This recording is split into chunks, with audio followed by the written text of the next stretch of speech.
Tell me pretty lies, look me in the face. Tell me that you love me, even if it's fake.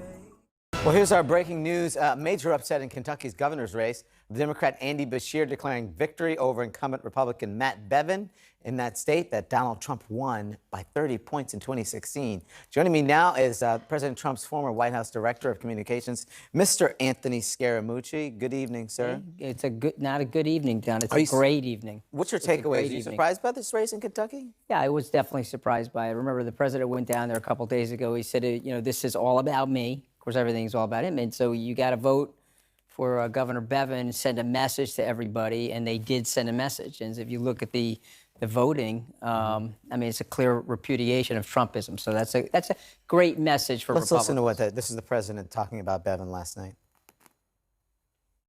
You're sending that big message to the rest of the country. It's so important. You got to get your friends. You got to vote. Because if you lose, it sends a really bad message. It just sends a bad, and they will build it up. Here's the story. If you win, they're going to make it like ho-hum. And if you lose, they're going to say, Trump suffered the greatest defeat in the history of the world. This was the greatest. You can't let that happen to me.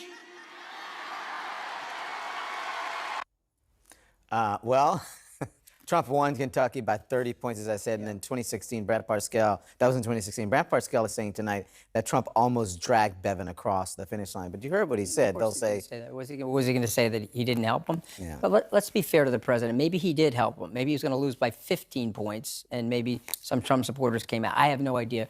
But the bottom line is, look at what happened in Virginia. Look at what happened in Kentucky. Look at what happened with Ambassador Sondland today. Every day is a bad day for the president. And so if you're a stock market investor like I have been for 30 years, and you're watching the differential, and you're actually watching the chart of descent of Trump's presidency, it's very, very bad for him, and it's compounding. And but the markets, I mean, despite all the chaos that's going on the stock so market's far, being levitated by the Federal Reserve. You've had 3 cuts by the Federal Reserve, and they're also purchasing assets now. But I'm just using a stock market metaphor and analogy to explain what's going on with the president. Last month, he had a very bad month. He went from 43% impeach and removed to 49. That's a 15% increase.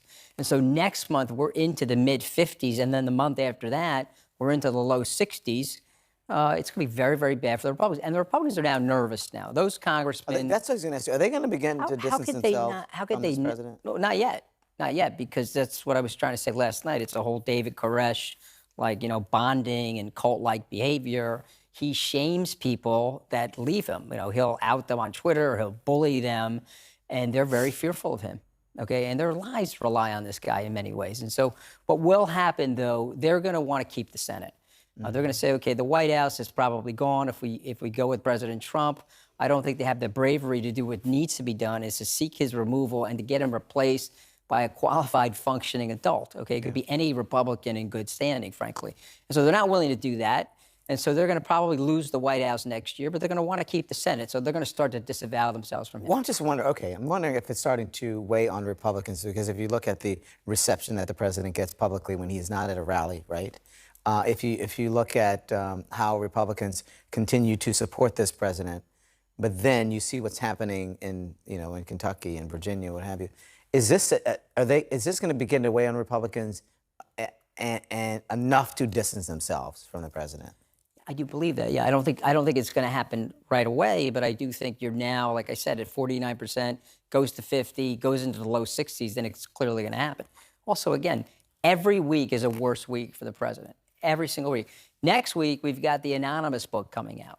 And the anonymous person is promising to use the president's own words in describing his aberrant and unlawful behavior inside the White House. And so, I don't know, is that going to be a good week for the president, Don? I predict that it won't be. And then the following week will be worse than that. And so that's what we're watching right now. And this was a big, big blow for the Republicans, particularly in Kentucky. Come on, yeah. That's a fairly red state. Senator McConnell's up for re-election next year. I like Senator McConnell. I've been a donor in his campaigns before. I know his wife very well, like her a great deal. But are you disappointed by his actions lately? Well, how could you not be? Yeah. Okay, because at the end of the day, you got to take the country and patriotism over party. And so I'm a little disappointed in that, but he's going to want to win that re-election. It's his last go-around, likely, as a senator, and he's not going to want to be in the minority as a senator, and he just lost the great state of Kentucky. Yeah. So to me, I think they're going to start to explain to the president that it's sort of over. And if they can do this by March, it'll be very, very good for the Republican Party because the Democrats have lurched so far to the left that they could still win. John Kasich was as just on saying this shows you that Democrats can win if they run a moderate Democrat. Yeah, He exactly. believes that the country is center left, center right.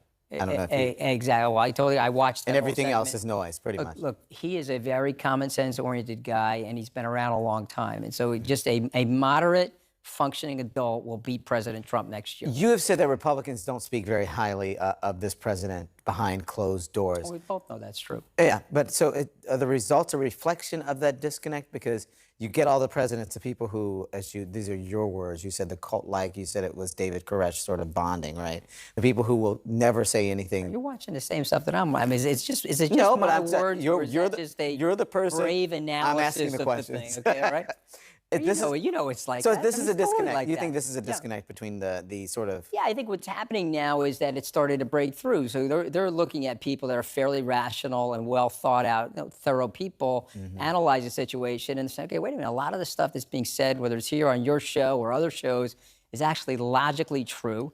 And the president's lies are like so far off the chart now, they start to question themselves. And once the cognitive dissonance kicks in, they just need a little bit of affirmation. I've been spending a lot of time reading about deprogramming. Okay, so we're working it very hard. Okay, I don't think the president understands or his campaign team understands how much damage has been done since August in various swing states and in various public opinion polls about how aberrant the president's behavior is and how there is literally an awakening going on around the nation. And this should be a signal to them tonight. deprogramming. Deprogram. You're reading my mind. Yeah. I see a lot of that happening lately. No, you don't need to be deprogrammed. You look pretty No, rational. no, no. and normal to me. I'm not talking about me, but I I'm do not see worried a about lot you. of people who would not say No one, mas. and now they're saying no more. They're saying I'm no saying more. no, Yeah, it's enough now. And they know. I mean, he knows. And by the way, he's going to be cornered. He'll be tweeting like a raving lunatic tomorrow, and he'll be self-congratulating Well, he'll spin it. himself He'll and figure it out. spinning it and doing all this nonsense. People are tired of it now. There's Trump fatigue out there. Donna, you saw it tonight. It's a great night for America. Thank you very much. Always Right, good to a be pleasure. here. See you. Thank Thank me pretty lies, look me in the face, tell me that you love me.